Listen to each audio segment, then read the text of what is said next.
Namaste Namaha. Welcome to your 5 minutes of self care. So, today I'd like to speak to you about self study. The art of studying yourself is essential to understand what you want in life. Now, I quote one of my dear teachers who said to me, Geraldine, if you don't know who you are, how do you know what you want? And it's very true.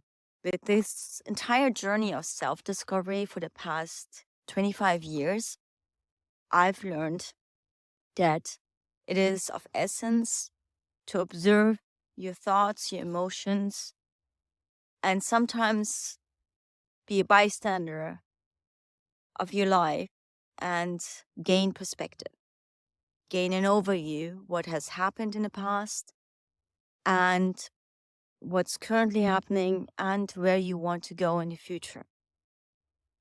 The answers mainly lie within. And with the practice of yoga, if it's meditation or the asana practice like yin yoga, you enter into the subtler realms of your being where you are able to listen within. Many people call it the guides, some call it the voice, the intuition, the gut. Whatever you want to call it, it is a piece of source, divine, divinity within yourself. And it always gives you the exact answers you need at that specific time and place. And studying exactly and listening within is the key to go with the flow in life. And it takes practice. It takes practice to become still, to become calm, to become grounded, to show up for yourself, having self-discipline, to practice each day with a physical practice, to be able to sit down into meditation, and having a mental and emotional practice. And it takes healing. It takes healing of a lot of traumas, observing when you get triggered in your daily lives, when someone says something or does something that triggers you, and you can experience a specific emotion within yourself and go inside of it. Try to find out, where does this come from? Why am I getting triggered? And this is part of self-study. Also called in the philosophy of yoga, svadhyaya. Svadhyaya is important, and if you want to develop yourself and you want to maybe change your life, transform, create abundance in your life, there is no way around it. Change can only be invoked, can only be implemented if you have studied yourself and look at the outcomes that you have found, the findings that are important. No matter how much knowledge you have in life, what is key is to apply this knowledge and implement it. And this is the difference between knowledge, books, reading thousands of books and be very knowledgeable, but not implementing it. That's the difference between knowledge and wisdom. Wisdom is like actually walking your dog.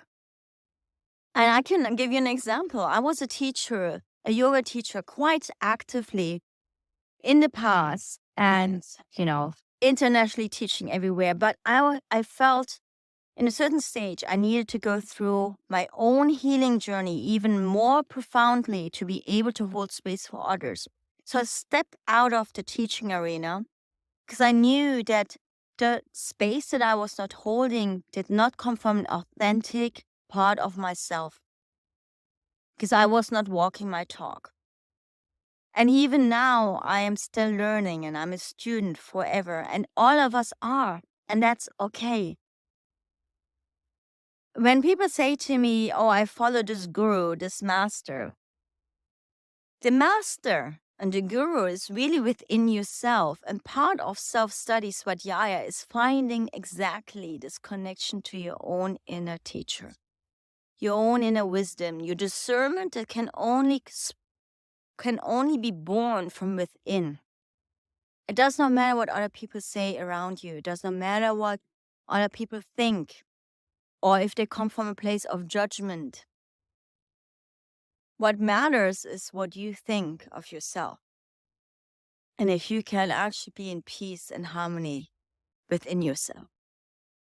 I have observed in the past 5 years living around this area here in Monaco that many people are disconnected they're not disconnected from themselves. And that's normal. I had this time also.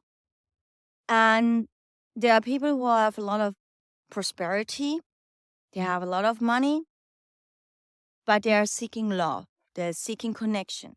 There are people who have love and connection, but they're struggling with prosperity and creating wealth for themselves. It doesn't need to be this way. Abundance means whatever is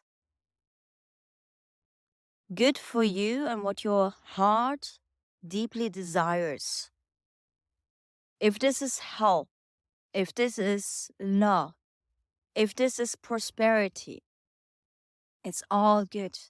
And we all have the right and we all have the means within to create that for oneself. But we all go through our own journey and our own lessons and cycles that we have to go through to learn, but also create blessings out of them and accept them. And the main part of this is to be aware, awake, conscious, not numbing ourselves with certain addictions that are not necessary, not escaping into certain behavior patterns, and being able to be aware and study ourselves to know what we really want. Namaste, Namaha.